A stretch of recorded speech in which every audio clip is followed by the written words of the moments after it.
Generally अगर मैं competitive exams की बात करूं तो कॉम्पिटेटिव एग्जाम्स में ऐसे कई टर्म है, जैसे कि एक्सेस टाइम हुआ, कॉस्ट हुआ, साइज हुआ, यहां तक कि फ्रीक्वेंसी हुआ। अगर इन सब टर्म की अगर हम बात करें तो क्वेश्चन जनरली अगर मेमोरी हायरार्की पे बेस्ड आ रहा है तो वहां पे क्वेश्चन काफी सिंपल लेवल का देखने को मिला है। तो उन सब टर्म्स का यूज किस तरह से करते हैं ये मैं आपके सामने लेके इस वीडियो में आ रहा हूं। तो मेरा जो टॉपिक है वो है मेमोरी हायरार्की, या जनरली हम कई बार उसको बोलते हैं various level of memory. Various level of memory की अगर हम मैं बात करूं तो आपके सामने ये डायग्राम आपको दिख रहा होगा, जहां पे मैंने पिरामिड शेप में इस डायग्राम को बनाया है। साथ ही साथ सबसे फर्स्ट पॉइंट यहाँ पे है registers, cache memory, main memory, USB, magnetic disk and magnetic tapes. तो ये जो पिरामिड शेप में मैंने सर्टेन नंबर ऑफ मेमोरी यहाँ पे पॉइंट आउट किया है, उसका मेन रीजन क्या है, ये यहाँ पे क्या डिनोट करता है, ये यहाँ पे बताता है मेरा साइज। मैंने साइज के अकॉर्डिंग इसको बनाया है।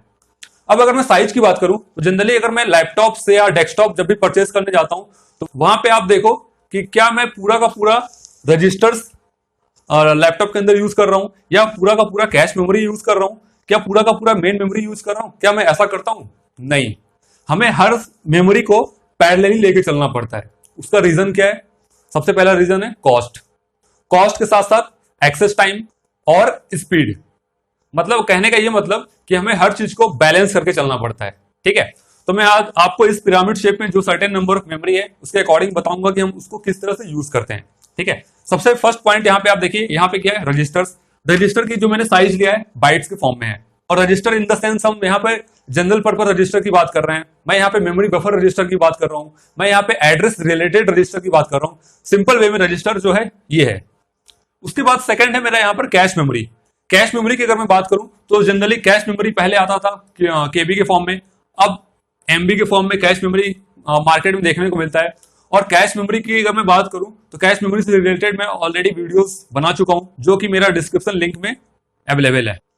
उसके बाद नेक्स्ट है मेरा मेन मेमोरी। मेन मेमोरी की अगर मैं साइज की बात करूं तो मेन मेमोरी का जो मेरा साइज है जीबी, जनरली 4 GB, 8 GB की रैम, आजकल तो मार्केट में 16 GB का रैम भी अवेलेबल है। ठीक है, नेक्स्ट पॉइंट है मेरा यहाँ पर यूएसबी। यूएसबी की बात करें तो हम यूएसबी के साथ साथ फ्लैश मेमोरी या एसएसडी की बात कर रहे हैं। आज के टाइम पे हम देखने को मिलते हैं एसएसडी, जिसको हम सॉलिड स्टेट ड्राइव बोलते हैं।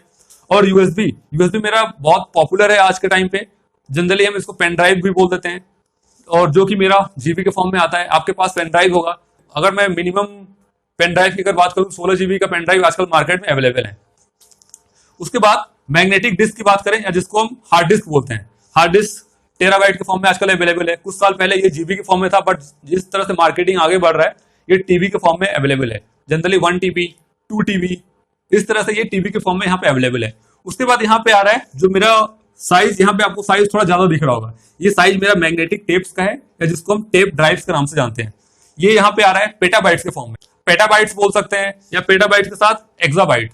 कहने का ये मतलब यहाँ पे large amount of data use हो रहे हैं।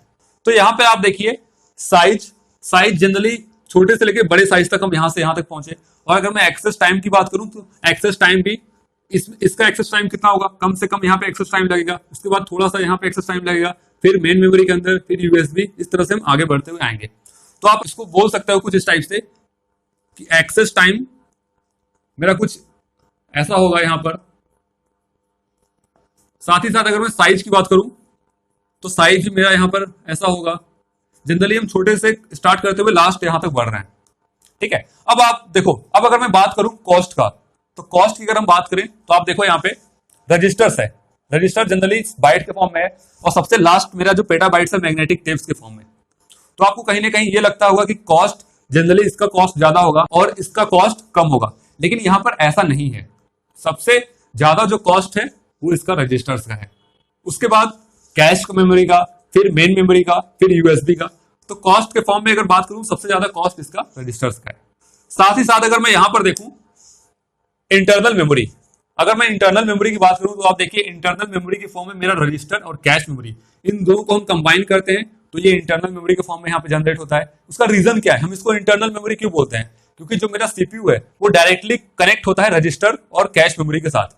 मतलब सीपीयू मेरा डायरेक्ट कम्युनिकेट करता है रजिस्टर के साथ और कैश मेमोरी के साथ डायरेक्ट कम्युनिकेट करता है, इसलिए मैं इसको इंटरनल मेमोरी के फॉर्म में यहाँ पे लिख दिया हूँ। साथ ही साथ अगर मैं कैश मेमोरी की बात करूं तो कैश मेमोरी का जो दूसरा नाम है उसको हम बोल सकते हैं स्टैटिक रैम। ठीक है, उसके बाद नेक्स्ट टर्म आता है मेरा मेन मेमोरी। मेन मेमोरी को हम प्राइमरी मेमोरी बोल सकते हैं, और प्राइमरी मेमोरी के साथ साथ इसको हमने दूसरा नाम दिया यहाँ पे डायनेमिक रैम। अब यहाँ पे प्राइमरी मेमोरी क्यों बोलते हैं? जनरली हम जानते हैं कि जो मेरा रैम है, रैम मेरा वोलेटाइल मेमोरी है। Volatile memory in the sense, अगर मैं वोलेटाइल मेमोरी की बात करूं तो आप सिस्टम को शट डाउन कर दो, उसके बाद अगर सिस्टम को आप रिस्टार्ट करते हो तो जो मेरा डेटा है वो पूरा का पूरा फ्लैश आउट हो गया है, इसलिए हम इसको यहाँ पे वोलेटाइल मेमोरी बोलते हैं। नेक्स्ट अगर मैं बात करूं यूएसबी का, यूएसबी के साथ यहाँ पे फ्लैश मेमोरी है या सॉलिड स्टेट ड्राइव, आपको जो बोलना है बोल सकते हो। और यहाँ पे मैग्नेटिक डिस्क है, मैग्नेटिक डिस्क के साथ हार्ड डिस्क है। हार्ड डिस्क जानते हैं हम क्या होता है, तो इसको मैंने यहाँ पे टर्म दे दिया सेकेंडरी स्टोरेज का। ये सेकेंडरी स्टोरेज किस तरह से ये सीपीयू के साथ कनेक्ट होता है उसको हम सेकेंडरी स्टोरेज के फॉर्म में यहाँ पे देख रहे हैं। नेक्स्ट टर्म है मेरा मैग्नेटिक टेप्स या जिसको हम टेप ड्राइव्स बोलते हैं, और इसको मैं यहाँ पे नाम दिया हूँ टर्सरी स्टोरेज। टर्सरी स्टोरेज का मतलब यहाँ पर ये है, कई बार ये सीपीयू से कनेक्ट नहीं होता, इसको हम अलग रखते हैं, ऑफलाइन फॉर्म में आप बोल सकते हो, ऑफलाइन मोड में हम इसको रख रहे हैं। उसका रीजन क्या है? उसका रीजन ये है कि इसका कई बार ये वाला जो टर्म यूज होता है ये बैकअप के लिए यूज होता है। हम जनरली बैकअप बना के उसको अलग रख लेते हैं, तो ज्यादा इसका जरूरत है नहीं, इसको अलग फॉर्म में हम रखते हैं, इसलिए मैंने इसको नाम दे दिया यहाँ पे टर्सरी स्टोरेज। अब अगर मैं एक्सेस टाइम की बात करूं, एक्सेस टाइम आप देख रहे हैं कि स्टार्टिंग से फास्ट एक्सेस टाइम यहाँ पे यूज हो रहा है, उसके बाद नीचे तक हम आ रहे हैं तो एक्सेस टाइम कम से कम लग रहा है। तो अगर मैं कम से कम लग रहा है, अगर मैं मैग्नेटिक टेप्स या टेप ड्राइव्स की बात करूं तो यहाँ पे जो मेरा एक्सेस टाइम है वो कितना एक्सेस टाइम लगेगा, मैं जनरली इसको बोल सकता हूँ यहाँ पे कि जो मेरा एक्सेस टाइम इसमें लग रहा है 100 मिली सेकेंड। ये मैग्नेटिक टेप्स और टेप ड्राइव्स में मेरा जो एक्सेस टाइम है 100 मिली सेकेंड के फॉर्म में लगेगा। अब अगर मैं उसके थोड़ा सा ऊपर जाऊं, जहां पे मेरा लिखा है मैग्नेटिक डिस्क या हार्ड डिस्क, यहाँ पे अगर मैं एक्सेस टाइम की बात करूं तो एक्सेस टाइम जनरली देखने को मिलता है 10 मिली सेकेंड के फॉर्म में। जैसे अगर मैं हार्ड डिस्क या फिर मैग्नेटिक डिस्क की बात कर रहा हूँ तो यहाँ पे जो मेरा डिस्क है वो किस तरह से रिवॉल्व करता है, किस तरह से सेक्टर्स और ट्रैक्स के फॉर्म में ये दोनों तरफ मूवमेंट इसका होता है, वो मेरा आएगा 10 मिली सेकेंड के फॉर्म में। अब इसके मैं थोड़ा सा और ऊपर जा रहा हूँ जहां पे मेरा यूएसबी, फ्लैश मेमोरी और एसएसडीज है, जो कि मेरा मोस्ट पॉपुलर है।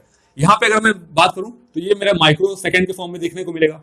उसके बाद अगर मैं मेन मेमोरी की बात करूं, जिसको हम यहाँ पे रैम लिखे हैं, अगर मैं इसकी बात करूं कि इसका एक्सेस टाइम कितना लगेगा तो यहाँ पे आ जाएगा मेरा 100 नैनो सेकेंड। अब यहाँ पे मैं नैनो सेकेंड की बात कर रहा हूँ, यहाँ पे मिली सेकेंड था, मिली सेकेंड के बाद माइक्रो सेकेंड, अब यहाँ पे नैनो सेकेंड की बात कर रहे हैं। तो आप देखो जो एक्सेस टाइम है किस तरह से वो फास्ट मूवमेंट पे बढ़ रहा है, ठीक है। उसके बाद अगर मैं कैश मेमोरी की बात करूं तो कैश मेमोरी के अंदर जो मेरा एक्सेस टाइम आएगा वो कितना आ जाएगा यहाँ पर 10 नैनो सेकेंड्स के आसपास।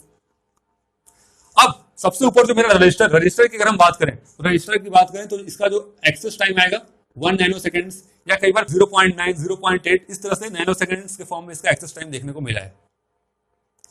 तो किस तरह से एक्सेस टाइम स्टार्टिंग से लेकर लास्ट तक आ रहे हैं, किस तरह से उसका साइज है, साइज कम से कम इसका है, और यहाँ पे आने के बाद यहाँ पे पेटाबाइट्स के फॉर्म में साइज देखने को मिल रहा है, और क्या इसका कॉस्ट है वो भी हम देख लिए यहाँ पे। तो अब अगर मैं फ्रीक्वेंसी के फॉर्म में इसको देखूं तो फ्रीक्वेंसी के फॉर्म में सबसे ज्यादा पॉपुलर कौन सा है फ्रीक्वेंसी के फॉर्म में, वो आ जाएगा मेरा रजिस्टर्स।